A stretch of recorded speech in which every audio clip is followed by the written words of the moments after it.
gerist áskrifendur á samstöðinni og taki þátt í að byggja upp öfluga og róttæka samfélagsumræðu.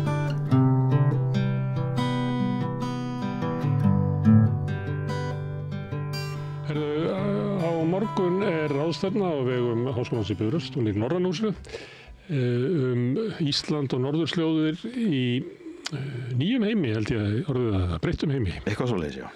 Já, hérna kominn Magnús Árni Skjöld sem dósent og stjórnmálafræðingur við Háskólann í Bifröst. Velkomin. Takk fyrir.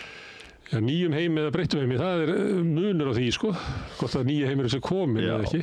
En það heimur að hverfa og annar að rísa. Nýr heimur rís. Úr ösku þess gamla. Já, og allt Trump að kenna. Og allt Trump að kenna. Já, sko, við erum náttúrulega kannski ekki komin í öskuna ennþá, sko. Og jafnvel ekki einu svona í eldin, sko. Þannig að þá eftir að reisa hinn nýja heim kannski, síðar. Já, þannig að þið eru að fjalla hvort að við sem samfélag og kannski stjórnvöld sem að stýra samfélaginu ættu að íhuga einhverjar breytingar á stefnum eða... Sjálfsagt, sko. Þetta náttúrulega mjög mörg svona fjölbreytt erindi. Þarna eru bæði fræðimenn frá okkur og annað fólk líka sem kemur utan að. Þú ert nú væntanlega með dagskrána þarna fyrir fram að þig og svona, ég ekki með hana en það eru nú nokkur þarna sem ég þekki vel. Þetta er heyra á fólki sem eru með erindi, 8 manns. Já, þetta eru alveg 8 manns. Tala sumir út frá lögfræðinni og... Einmitt. Fólk kemur frá Háskólanum á Akureyri líka sem hefur lagt áherslu á norðurslóðir. Já. Og við erum svona náttúrulega líka svona í dálítli vinnu á Bifröst að nálgast þann skóla því að við erum náttúrulega í sameiningaviðræðum við hann. Þannig að við erum svona að reyna að kynnast líka. Það ganga svona einhvern veginn. Það er bara einhvern veginn slow train coming. Svona slow train coming. Já, við sjáum bara hvað setur með það. Þetta er bara jákvætt ferli og allir geta lært af því. En breytingarnar, eitt er það sem að hefur verið svona Ólafs Ragnars Grímssonar leiðin að vegna breytinga í veðurfæri og öðru þá eru opnast norðurslóðir og siglingar og eitthvað fleira og allt í einu verður þetta svæði gríðarlega mikilvægt. Já. Það líka ekki bara siglingar, heldur opnast möguleiki til þess að sækja jarðefni og nýta svæði með öðrum hætti og þá getur kannski farið í gang svona stórvelda barátta að sækja. Þetta er svona hinn hæga. Öryggisjónarmiðin voru þau að George Bush yngri, hann einhvern veginn skilgrindi það að öryggishagsmunir Bandaríkjamanna væru minni hér á Norður-Atlantshafi en áður höfðu verið, lokaði herstöðinni og vildi leggja áherslu á Mið-Austurlönd og sérstaklega þó Kyrrahafið og Asíu. Síðan út af stríðinu í Úkraínu og ýmsum öðrum ástæðum að þá eru núverandi stjórnvöld með Trump fær meiri áhuga á norðurslóðum. Já, passar. Já. Og eins og nefnir réttilega með auðlindanýtinguna, við höfum séð náttúrulega Trump leggja áherslu á það til dæmis í hugmyndum sínum að innlima Grænland, hvað svo sem það kann að fela í sér. Þannig að, þetta hárrétt. Sko, hann hefur líka svona, sýnist manni ekki mikla, hann hefur ekki mikla löngun til þess að lenda í löngum stríðum í Mið-Austurlöndum, eins og sumir forverar hans lendu í. Við sáum auðvitað lengsta stríð sem Bandaríkin hafa háð í Afganistan sem að Trump náttúrulega batt endi á með mjög svona kannski snautlegum hætti og hans fókus virðist vera annar staðar ef það er hægt að skynja einhvern fókus hjá honum. Einhvern tímann birti ég á Facebook hjá mér bara kort af norðurslóðum. Já. Og þá sér maður að við náttúrulega bara rétt snertum þarna heimskautbauginn. Bara rétt erum þar. En þau lönd sem hafa aðild þarna að, það er bara annars vegar Rússland sem með helminginn. Já, helmingur. Og svo kemur þarna Noregur og Danmörk í gegnum Grænland, Kanada. Og Kanada. Bandaríkin með Alaska. Og maður hugsaði sér svo að Trump var að horfa á þetta og segja ég er bara með allt og veika stöðu í ég þarf að taka Grænland og Kanada til þess að geta verið að skipt norðurslóðum með vini mínum Putin. Eða þá ég meina vini mínum heldur svona öðrum stórveldis kongi. Já. Og þessi þeirra að skipta þessu. Akkurat. Sko, þetta sem við erum að sjá þarna þetta einkenni á því að, sem þú nefndir hérna í upphafi, að heimurinn þetta breytast. Og ég tala nú aðeins það í mínu erindi að sko síðustu 80 ár hafa verið sérstaklega hagfelld smáríkjum eins og okkur. Við höfum búið svona við þessa líberalísku heimsmynd og sýn að fullvalda ríki ættu svona skjól og ættu tilveru rétt. Og við sáum auðvitað að nýlendu veldi brotnuðu upp í kringum þessar hugmyndir sem voru auðvitað svona formgerðar í gegnum Sameinuðu þjóðirnar sem auðvitað Bandaríkin höfðu fórustu og Rússland eða Sovétríkin á þeim tíma tóku þátt í þó svo auðvitað að Sameinuðu þjóðirnar væru vettvangur svona þeirra átaka á kaldastríðstímanum. En sko margar nýlenduveldanna sóttu náttúrulega afl í því að hrinda af sér nýlenduveldunum til Sovétríkjanna. Já, akkurat, líka það, auðvitað, alveg hárrétt. En sko þetta sem hún nefnir með Kanada og Grænland bendir bara til þess að við séum að upplifa breytta tíma, að hinn líberalíska heimsmynd sé ekki lengur ráðandi og að afl hins sterka sé komið aftur. Sem auðvitað, hvað ég að segja, það sem að fyrst og fremst hefur ráðið för alla mannkynssöguna. Við sjáum líka að lýðræði á undanhaldi í heiminum og í dag eru samkvæmt VDM sem er svona think tank í Gautaborgarháskóla með mjög mikið af fræðimönnum við út heim sem að safna upplýsingum að þá eru, má segja, einungis 29 alvöru lýðræðisríki eftir í heiminum af 200 ríkjum og það eru núna rúmir 3 milljarðar manna sem búa bara beinlínis við alræðisstjórn og það hæsta hlutfall frá árinu 1978 af því að þeir segja í sinni nýjustu skýrslu sem að koma út núna í byrjun árs. Og þetta þá svona með líberíska sýn, myndur ykkur að flokka hvað Kína þá sem alræðisstjórn? Væntanlega, já. Ég myndi telja að menn inn í kínverska kommunistaflokknum teldu að þar væri greitt atkvæði stefnu og það líka, það eru alls konar sveitastjórnir og fleira, það eru margar kosningar í Kína, þótt að það falli ekki undir. Já. Það hluti af þessu líberíska heimsmynd að það var okkar kerfi, réttakerfi. Aðrar þjóðir eru eiginlega á leiðinni til okkar, óhjákvæmilega. Já, við erum náttúrulega líka að tala alls konar hluti sem að við teljum tilheyra lýðræðislegum samfélögum sem eru málfrelsi og svona það að þurfi ekki að óttast sem að maður þurfi ekki að óttast sko það að vera settur í fangelsi fyrir skoðanir sínar og framvegis sko. Það er líknandi okkar en sko það er líka vísað úr landi í Bandaríkjunum fyrir að mótmæla og það er talað um handteknir fyrir að mótmæla í Þýskalandi. Akkurat og það er talað um þetta í þessari skýrslu sérstaklega Bandaríkin. Statistíkin hvað varðar sko Trump-stjórnina, hún er ekki komin inn ennþá því að þetta tekur bara til ársins 2024 svona síðast en það er fjallað það sérstaklega kafla í þessari skýrslu hvað hefur átt sér stað þessa 115 daga sem að Trump er búin að vera við völd núna og það eru þetta svona ýmislegt válegt árásir á bæði tjáningafrelsið og á sjálfstæða stofnanir og hann hefur sagt upp alls konar eftirlitsaðilum og beitir framkvæmdavaldinu óspart til þess að hefna sín á þeim sem ekki eru hans sko stöðningsmenn eða einhverjir andstæðingar stofnunum og ráðuneytum sem hann telur að fylgja ekki sinni stefnu. Tekur fjármagn frá háskólum sem hann telur að vera pólitískt afl andstæðinga sinna. Þannig að í þessari skýrslu sem ég held áfram að vitna í hana þar er talað að þetta sé sko hraðasta undanhald lýðræðisins í svona hvað maður að segja gamalgrónu lýðræðisríki sem við höfum bara séð mjög lengi sko og og svo hraðasta í Bandaríkjunum sem nokkuð tímann hefur átt sér stað. Og hraðar heldur við séð hnignun lýðræðis í Tyrklandi og Já, ég menn það hefur tekið lengri tíma þar. Og Ísrael. Tekið miklu lengri tíma, já. En minnkandi lýðræði, hvernig tengist það norðurslóðum?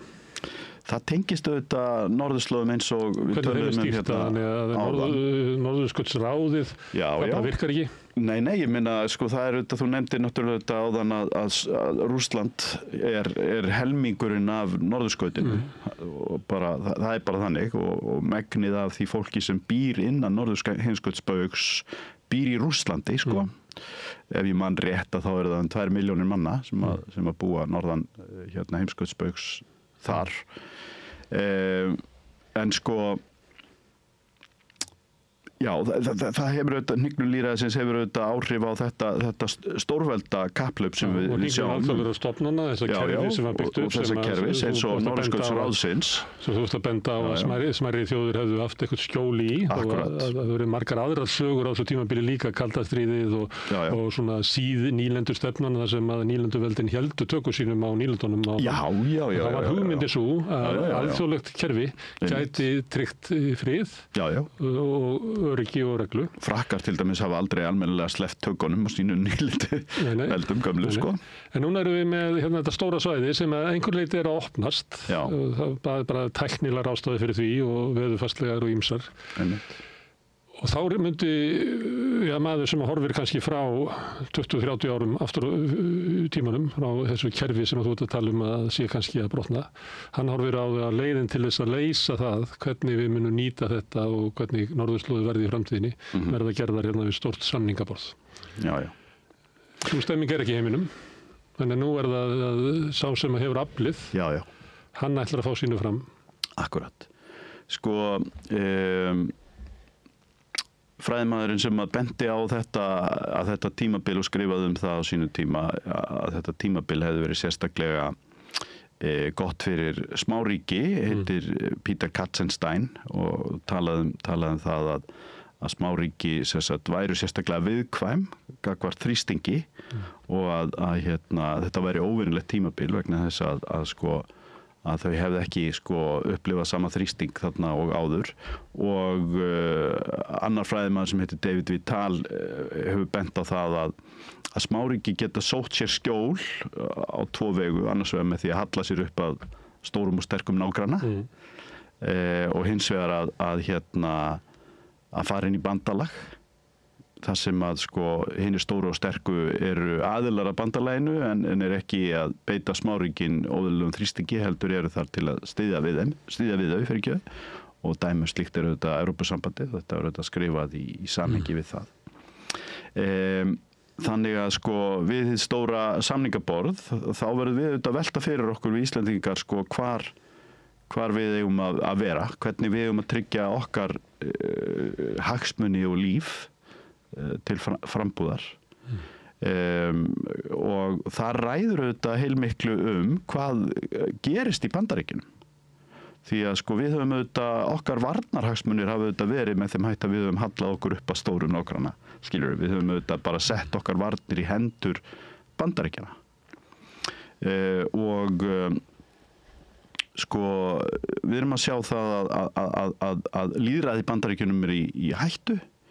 Hvað gerist? Hvaða áhrif mun það hafa í Bandaríkjunum sem hafa talað að Bandaríkin væru eins og Þýskaland 1933 ég ekki sammála því, ég held að Bandaríkin mun ekki þróast með sama hætti en endurtökusagan sig aldrei nákvæmlega eins auðvitað ekki og Bandaríkin eru bara allt öðruvísi heldur Weimarlýðveldið var skilur mig og það auðvitað miklu stærra ríki en andstaða fasistana við svolítið lík að lýsa Weimarlýðveldinu sem svona upplaust við heyrum auðvitað samskonar retorík eða svipaða retorík skulum við segja og hætturnar eru auðvitað áþekkar en Bandaríkin eru auðvitað miklu stærra og fjölbreyttara ríki heldur en Þýskaland var á þeim tíma þau voru bæði auðvitað federal, ég meina Weimarlýðveldið var federal en Hitler afnam það bara með einni tilskipun ég held að það verði erfiðara fyrir forseta Bandaríkjanna að gera það í Bandaríkjunum þar sem þú ert með miklu sterkari ríki og þú ert með herafla sem eru undir beinni stjórn fylkistjórana eða ríkistjórana og þú ert auðvitað með fylgi að ríki eins og Kaliforníu sem að maður sér ekki alveg að muni fara inn í eitthvað sko alræðisríki Trumps, svona bara alveg orðalaust, þegjandi og hljóðalaust, og sko það eru auðvitað svona ákveðnir svona hættupunktar fyrir svona menn sem að vilja ná tökum á sínu ríkjum. Það eru þegar þeir eru að setja upp kosningar og í Bandaríkjunum að þá eru þetta ennþá sko virkt lýðræði með einhverjum hætti. Það eru haldnar kosningar, skulum við segja. Þeir, maður má orða það sem fylgjendur Trump hafa nú verið ansi klókir í því að breyta kosningakerfinu þannig að atkvæði andstæðinga þeirra safnist öll saman og nýtist illa. Algjörlega. Og þannig hafa þeir völd í mörgum fylgjum. En það er engar horfur á því allavega á þessum tímapunkti að það verði ekki haldnar þingkosningar á næsta ári, skilur mig. Þannig að það verða þingkosningar í nóvember á næsta ári. Hvað gerist þar? Það getur verið tvennt að sko annars vegar nái sko stuðningsmenn Trump meiri hluta eða haldi sínu meiri hluta í þinginu. Hvað gerist þá? Sko þú nefnir að þeir hafi verið duglegir að gera alls konar hluti til þess að sko halda sínu meiri hluta. Mun það leiða til einhverja ásakana kosningasvindl, mun það leiða til mótmæla, mun það leiða til sko átaka. Hvað gerist í framhaldinu? Eins og það sagt fyrir síðustu forsetakosningar, það hefur verið kannski jafn háskaleg niðurstaða ef Trump hefði tapað. Einmitt. Og svo er það líka möguleiki, kannski tapar Trump í þingkosningunum. Hvað gerist þá? Hvað gerist síðast þegar Trump tapaði? Hann neitaði að viðurkenna úrslit kosninganna. En Magnús, núna getum við eiginlega, þú lýsir svo þannig að við erum nágrannar stórveldis. Já. Það sem eru stór tíðindi, óljós hvað gerist í nóvember, óljós hvað gerist í næstu kosningum og ólíklegt, við veitum ekkert hvað Trump segir á morgun, sko. Einmitt. Þannig að við getum alveg sleppt þessar ráðstefnu. Þannig að ráðstefnu getur verið bara bíðum og sjáum til hvað verður í Bandaríkjunum því það er langstæðsta breytan stöðu okkar og norðurslóða. Þannig við verðum bara hingraðis. Algjörlega. Eitthvað hljótu við geta velt fyrir okkur á meðan eða ekki. Hingraðins, sko forsætisráðherra talaði réttilega það að það væri gott og hollt að anda ofan í kviðinn, skilur mig. Hárrétt, ég bara algjörlega sammála því. En að sama skapi sko þarf að undirbúa sig undir þær sviðsmyndir sem að getur birst okkur, sko. Og við sjáum auðvitað að utanríkisráðherra er núna að láta skrifa nýja varnarmála stefnu fyrir Ísland og þar þarf auðvitað að styrkja okkar eigin greiningagetu. Ég held að það sé kannski fyrsta skrefið að við svona bara höfum getu til þess að greina okkar hagsmuni og þær hættur sem að okkur stuðlar. Og þá þarf maður að skilja hvað andstæðingurinn vill og hugsar. Já. Og það er svolítið, ég hef svolítið verið að leita einhverjum og jafnvel vinurinn, sko. Já, ég var að hugsa Trump og Bandaríkin hana. Það maður er verið að leita einhverjum svona skýringum á, það komi öllum óvart þegar hann fór að tala að innlima Kanada. Það hefði bara ekki verið á borðinu síðan guðum á þetta hvenær við endalok bandarísku byltingarinnar. Og svo með Grænland. Og ég minnst eiginlega gáfulegsta útskýringin er svo að bandaríska byltingin, hún er ekki búin. Hún stoppaði við landamæri Kanada. Og það var að halda áfram bandarísku byltingunni til þess að ná bandarísku landi af evrópskum ríkjum.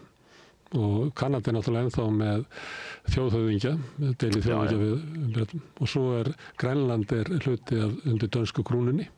Já. Af því að margt sem hann vísar í McKinley og fleiri sem eru bara svo gamlir forsetar að maður þarf eiginlega að fara að lesa sig til hvað þýðar þessar tilvísanir í þessa menn.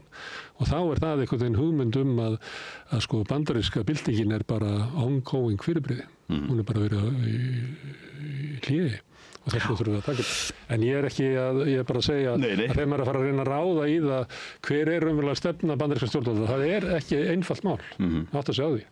Þetta er mjög svona skemmtileg pæling, sko. En auðvitað er Kanada fullvalda ríki sem að sko er bara lýðveldi, eða þú veist, það hefur auðvitað ekki lýðveldi en það ræður sér sjálft, sko. Karl þriðji ræður engu í Kanada, sko. Nei, og erfitt að sjá hvernig Trump getur látið verða af því að innlima það bara erfitt að sjá það, en samt þetta á borðinu. Já. Og einhver leyti tengist þetta eins og við byrjum að tala stöðunni á norðurslóðum og líklega horfir forseti Bandaríkjanna á tappborðið, ég held að hann horfi á heiminn bara sem tappborð. Og finnst bara að hann verið með veikastöðu þarna. Og þetta allt á veiklönd þarna, Kanada og Danmörk og Noregur til þess að standast heimsveldið þarna hinum megin Rússland. Þetta er ekki í góðum höndum. Þetta er ekki í góðum höndum. Þetta er allt öðruvísi hugsun heldur en Bandaríkin hafa haft í allan eftirstríðstíman vegna þess að þau auðvitað hugsaðu þetta, skilur mig, þessi ríki hafa engan styrk til þess að standa gegn Sovétríkjunum og svo framvegis, en þau hafa gert það með öðrum hætti, þau hafa sett upp herstöðvar, þau hafa myndað bandalög eins og NATO og svona tryggt ríkjum skjól. Ég meina þau sögðu þetta við Sovétríkjun á sínum tíma. Truman sagði við Sovétríkin á sínum tíma ef þið látið ekki Tyrkland og Grikkland í friði að þá eru þið komnir í stríð við Bandaríkin. Skilur mig, þannig að þeir hafa aðrar aðferðir til þess að stoppa sína andstæðinga eða skilgreina einhverja sem slíka heldur en það að innlima lönd, sko. Það er auðvitað bara mjög svona, hvað skal maður segja, gamaldags hugsun. Já, þú veist, það er svona hugsun sem maður hefur ekki séð mjög lengi í heimsmálunum. Það er breyting sem að Trump gerir. Þegar hann hefur sagt á nokkrum sinnum að Bandaríkjamenn munu ekki verja NATO-ríki nema þau sem hafa borgað. Og þá þýðir það ekki að Bandaríkin munu verja NATO-ríki bara án skilir það. Heldur bara þau NATO-ríki sem að auka mjög útgjöld til hermanna, sem náttúrulega stóru leiðir til vopnakaupa frá Bandaríkjunum. Já. Og það hefur valdið mikilvæg óöryggi í Evrópu, þessi yfirlýsing, og svo náttúrulega stríðið sem er í Úkraínu. En við erum náttúrulega á, ég myndi segja bara skilgreindu áhrifasvæði Bandaríkjanna. Já, algjörlega.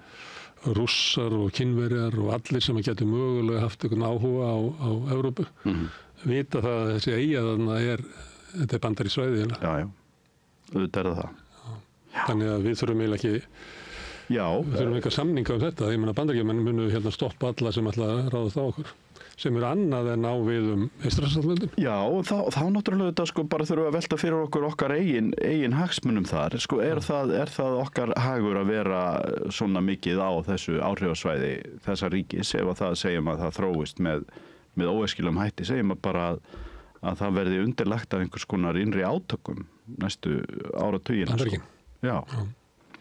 Að það er þá ekkert endilega ef við segjum Bandaríkin munu verja okkur, þá erum við auðvitað að hugsa um þá stöðu sem er upp í Bandaríkinu núna. Þeir verja okkur ekki, þeir verja sína stöðu. Já, þeir verja sig, klettin. Þeir myndu verja klettin fyrir sovjerska, rússneska flottanum sem að vildi komast í gegnum Gíukliðið eða eitthvað slíkt, En við horfum á Bandaríkin þá sem þann leikanda og þann geranda í alþjóðamálum sem hann er í dag, þar sem að eru þetta öflugasta herveldi jarðarinnar og svo framvegis. En við vitum ekkert hver verður, í hvers höndum verður herafli Bandaríkjanna og kjarnorkuvopna byrðir Bandaríkjanna eftir 10 ár. Verður það í höndum ríkisstjórnarinnar, alríkisstjórnarinnar eða einhverja annara? Við vitum ekki hver þróunin verður þarna og það er bara þetta dálítið svona, komur að segja, váleg sín, Við getum metið stöðu okkar með því að bera okkur saman við önnur smáríki og eins og þú varst svo sem að gera með því að vísa við erum frá því sjónarmiði þá erum við háði að alþjóðakerfið haldi, að alþjóðalög haldi og við ættum að styðja alþjóðaglæpadómstólinn og við ættum að gera allt til þess að halda lífi í Sameinuðu þjóðunum. Og þeim Sameinuðu þjóðunum, tímabilið þarf alltaf að vera að sækja aðritara til Norðurlandana sem var einmitt hugmyndum það að þetta væri best geymt í höndunum á smáríkjunum og þannig myndi skapast eitthvað réttlæti sem kannski Sameinuðu þjóður sem eru farnar fyrir einhverjum áratugum. Þannig við ættum að gera það. En með því að vera í svona áhrifasvæði stórveldis, þá ættum við kannski að horfa á sögu þjóða sem er í þeirri stöðu. Úkraína er náttúrulega í þeirri stöðu. Og fleiri, við getum nefnt Víetnam, sko, samskipti Víetnam í Kína og önnur stórveldi eru algjörlega byggð á því að þau eru lítið land, miklu stærri við, í nábýli við stórveldi. Og þá gengur það bara á inniskónum, sko. Já, sko, Úkraína, já. Eins og Finnarnir gerðu, þeir sögðu að Finnlandsheringin er það að vera góðu vinur allra. Einmitt. Á meðan að hlutleysi Svíþjóð væri að vera óvinur allra. Þegar Svíarnir voru að reyna að halda upp í stefnu. Já. Sko, Finnarnir náttúrulega eru búin að skipta stefnu og skipta bandamann þarna og gerðu það strax að loknu kalda stríðinu, sem er bara stendur beint inn í Evrópusambandið. Sættu svona lagi að taka skrefin tiltölulega hratt og örugt. Og NATO er náttúrulega síðasta skrefið sem við tókum núna bara í fyrra, líður hratt tíminn. Akkurat, þannig að. En heldur að þetta með að við séum sérstaklega í ljósi yfirlýsinga Trump Grænland. Já. Að mér finnst það kasta svona ljósi á Íslendinga verði að svona horfast í augu við að hver er raunverulega staðan okkar gagnvart þessum stóra nágranna. Akkurat. Og það er bara spurningin hvar ætlum við að sækja skjól, sko? Og ætlum við að sækja það til þessa stóra nágranna sem er dálítið ófyrirsjáanlegur á þessum tímapunkti, eða ætlum við að gera það einhvers staðar annars staðar? Og hvað annað kemur til greina? En Evrópusambandið getur nú líka verið ófyrirsjáanlegt. Já, sko, Evrópusambandið er náttúrulega, þú nefndir á þannig, við þurfum auðvitað að treysta á það að sko eins mikið að þessu alþjóðakerfi sem hefur verið uppbyggt haldi og mögulegt er. Og Evrópusambandið er auðvitað svona dýpsta ríkjasamstarf sem hefur verið komið á svona með þessum hætti, þannig að þú haldir fullveldi innan þess, sko. Það er auðvitað að koma sér upp svona sjálfstæðri getu til þess að tryggja sínar varnir. Við erum auðvitað með innanborðs þar kjarnorkuríki þó að það sé auðvitað í mýflugumynd miðað við Rússland og Bandaríkin. Við erum auðvitað líka í nánu varnarsamstarfi við Breta sem eru utan Evrópusambandsins innan JEF, þar sem við erum með Norðurlöndin, Eystrasaltsríkin og Holland og Bretland. Við erum auðvitað vinir Þjóðverja sem er að byggja upp sinn herafla mjög hratt. En allar þessar þjóðir og öll þessi lönd hafa bara fullt í fangi með sig, sko. Auðvitað. Stundum finnst manni að vera bara svona óraunsætt að þessar þjóðir komi og bjargi okkur.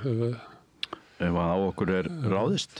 Og við skoðum kannski svona söguna, að þá er náttúrulega sóttu við stuðning til Bandaríkjanna í deilum, eins og í landhelgisdeilunni. Við höfum líklega ekki orðið sjálfstæði nema með blessun frá Bandaríkjunum. Nei, Bandaríkin auðvitað bjuggu til þetta sjálfstæða lýðveldi hér, eða studdu það. Við áttum góð viðskipti við Sovétríkin allt kalda stríð. En svo var við svona náinni framtúkanast við það þegar hrunið var þá leituðu Íslendingar til vinaþjóðanna. Það kom í ljós að það er engin vinur í leik, sko. Einmitt, engin bróðir í engin annars bróðir í leik er einhvern veginn svoleiðis sem það er sagt. Já, akkurat. Nema færi engar. Þeir kom okkur til. Já. Þeir létu okkur hafa eitthvað. Í færiska herin. En þetta er spennandi það var kannski ljótt að segja það, sko. Heimurinn er einhvern veginn á heljarþröm. Hvað má ég spyrja þig þegar þú fylgist vel með? Ég stundum spurt fólk svona tilfinninguna fyrir því hvort að fólk sé svona bjartsýn á þróun mála. Já. Af því að mér finnst vera meira í núna svona uggur þróun bara okkar heimsluta, heiminum, stríð sprettur upp. Einmitt. Ég býst við að þú hefur fundist að sárar að lesa vopnaátök og landamærum Indlands og Pakistan núna heldur en kannski fyrir 20-30 árum. Að það allt innu það fær allt svona sérstaka merkingu. Akkurat. Lifum við þannig heima svo óheppin að lifa áhugaverða tíma? Ég er ekki mjög bjartsýnn á stöðuna í Bandaríkjunum ef að ég á að vera alveg hreinskilinn, sko. Ég óttast að það muni fara illa þar, sko. Og ef það gerir það, þá er það mjög váleg tíðindi fyrir okkur, sko, og fyrir heiminn allan, sko. Því að, sko, maður sér ekki alveg hvað tekur við, sko. Þannig að Bandaríkin hafi þetta verið með öllum sínum göllum að þá hafa þau þetta tryggt þetta gullaldal tímabil sem að við höfum séð í okkar heimsluta. Í okkar heimsluta, í heiminum öllum þetta hefur, sko. Það var náttúrulega eyðilagt Miðausturlönd og Norður-Afríku.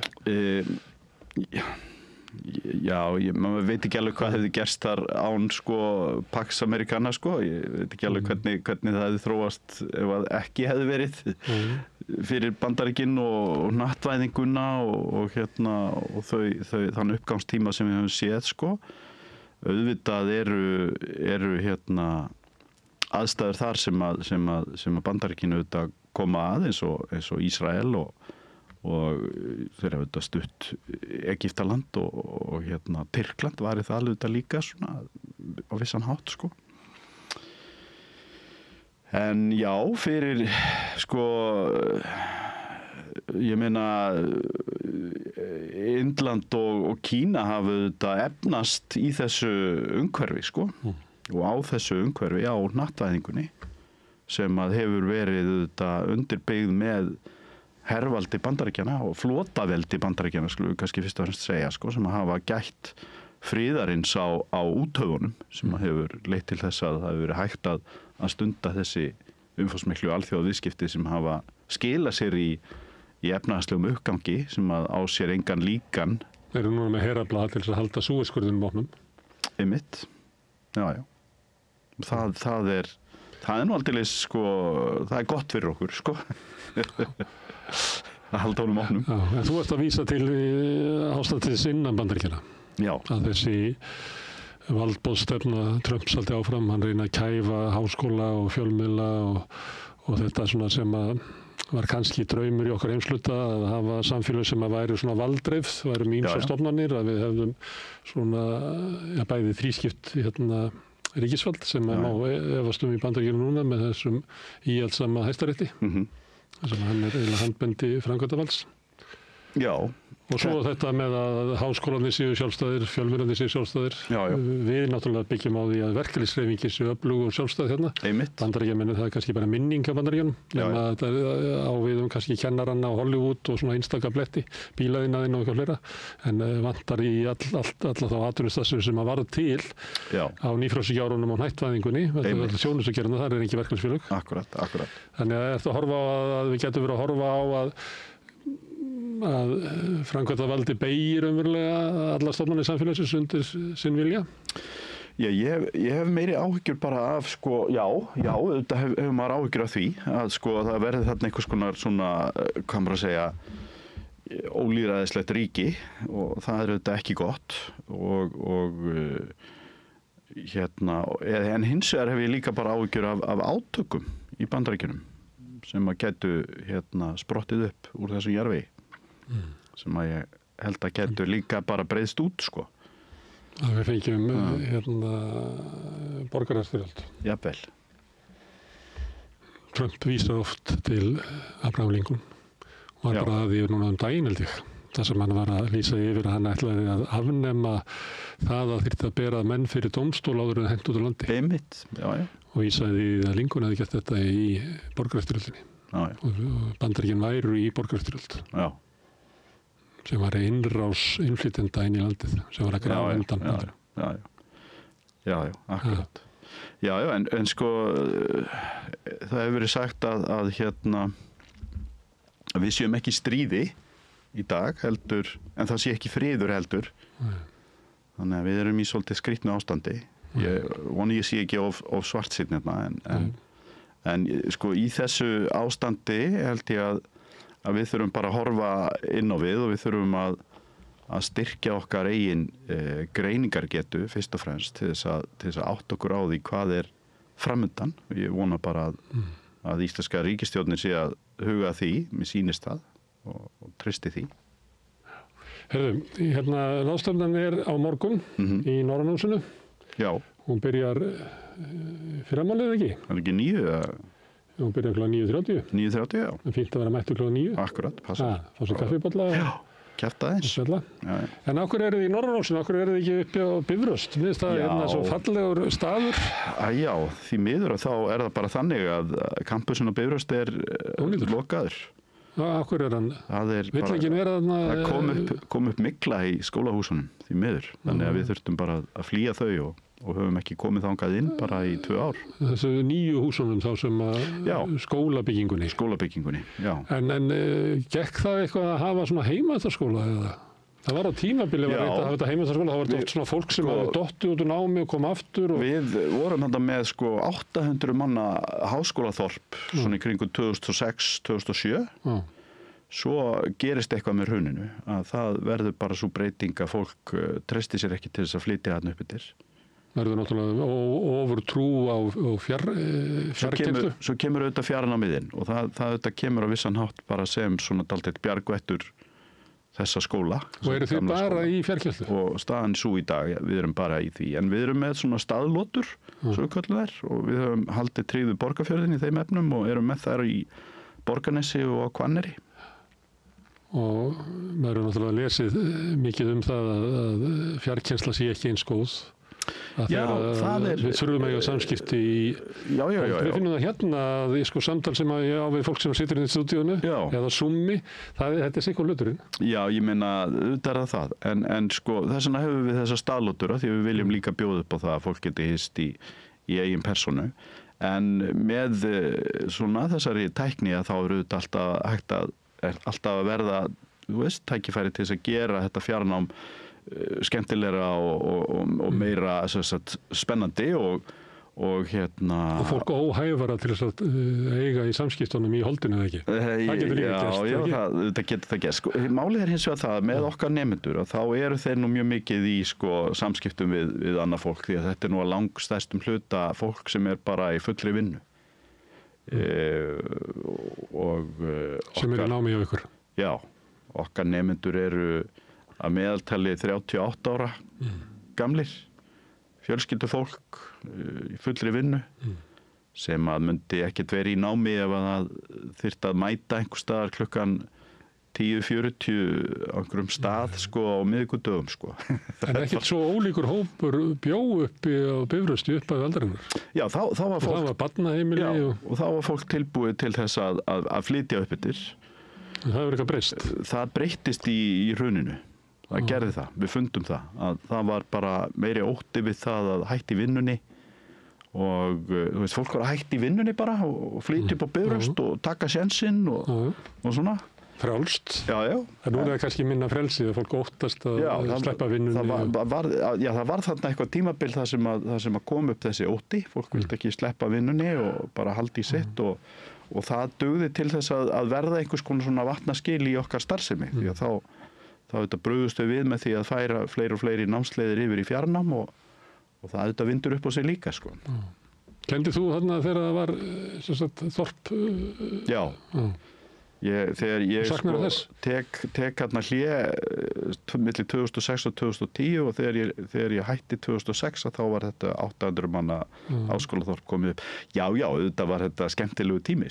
Fullt af fólki, það voru stappfulli gangarnir hérna fólki og Já, þetta var mjög skemmtilegt. Mér finnst alltaf gaman að koma þarna líka í gamla húsið og hugsa alltaf til Jónasarhreyflu og samvinnuhreyfingarinnar. Þetta var byggt upp. Jónas var aldrei hérna upp frá.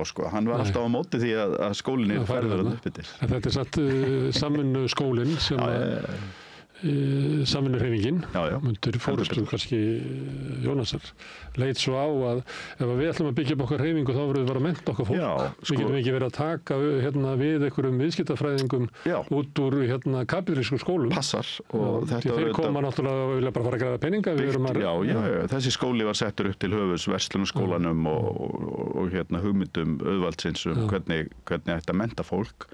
Á grundvelli hugmynda Ruskin College í Oxford sem var stofnaður af tveimur bandarískum sósíalistum í lok 19. aldar til þess að mennta forystu fólk, verkalýðshreyfingar og samvinnuhreyfingar og þannig var samvinnuskólinn.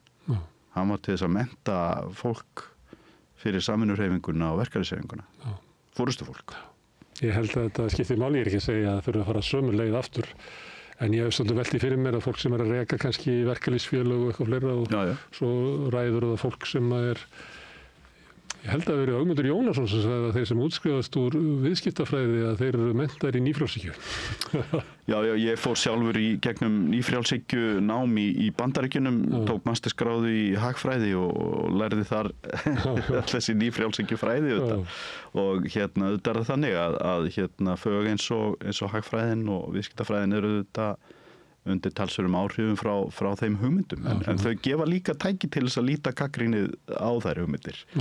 Þannig að við skulum ekki vanmeta það heldur. En að því vorum að tala áðan svona valdreift samfélag, það sem hafa verið margar miðjur og háskólallir frjálsir og svona, að þá þótt að við séum fámenn, að þá þurfum við, það er ekki gott fyrir okkur þegar bara ein lína sem að gengur hann. Að sömuleyti stofnun Samvinnuskólann á síðan tíma var það að væri eitthvað svona önnur sjónamið og ég veit ekki hvort það sé eitthvað að því í Háskólanum á Bifröst. Við erum að svona vona það. Við erum auðvitað með félagsvísita deild á Bifröst sem að ljáir viðskiptafræðinni námskeið sem að kannski veita þeim tækifæri til þess að líta á samfélagi með öðrum hætti heldur en kannski bara í gegnum markaðsfræði eða annað slíkt sko.